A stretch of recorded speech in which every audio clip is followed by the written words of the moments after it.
লোভনীয় স্বাদে নতুন একটি রেসিপি নিয়ে আপনাদের সামনে হাজির হয়েছি। এই রেসিপিটি হচ্ছে লোনা ইলিশের শুটকি ভুনা।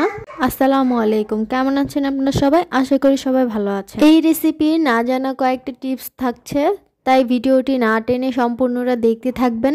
আমি নিয়ে নিয়েছি বড় একটা লোনা ইলিশের লেজের অংশ। মানে লোনা ইলিশের 4 পিসের মতো হবে।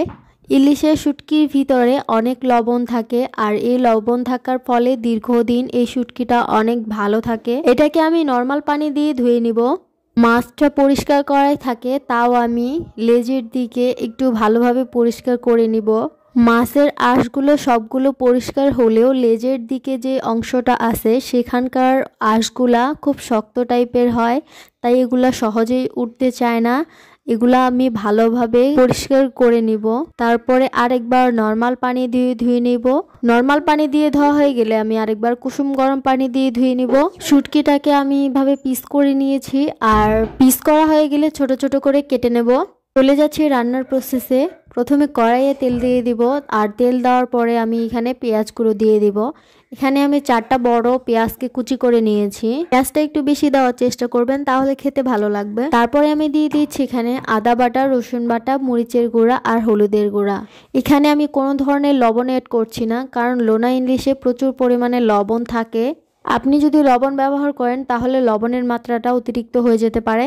রান্নার প্রসেস শেষ হয়ে যাওয়ার পর আপনি টেস্ট করবেন। যদি দেখেন যে আপনার লবণের প্রয়োজন আছে, তাহলে আপনি পরবর্তীতে লবণটা দিয়ে নিতে পারেন।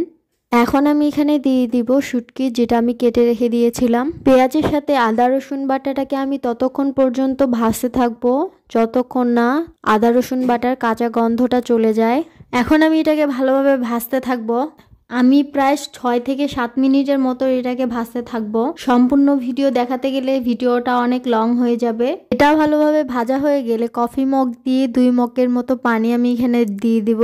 এইখানে ফুটন্ত গরম পানি আমি ব্যবহার করেছি, আপনারা চাইলে ঠান্ডা পানিও দিতে পারেন। এতক্ষণ থেকে চুলার ফ্লেমটা একদম লো রেখে আমি রান্না করেছি, না হলে নিচে লেগে যেত।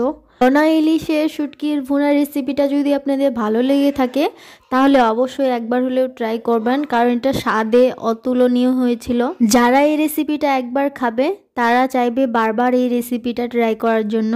রেসিপিটা যদি কখনো ট্রাই করে থাকেন তাহলে অবশ্যই কমেন্টে জানিয়ে যাবেন, আর যদি না ট্রাই করেন অবশ্যই কমেন্টে জানিয়ে যাবেন। পরবর্তী ভিডিও পেতে অবশ্যই আমার চ্যানেলটিতে সাবস্ক্রাইব করবেন। আল্লাহ হাফেজ।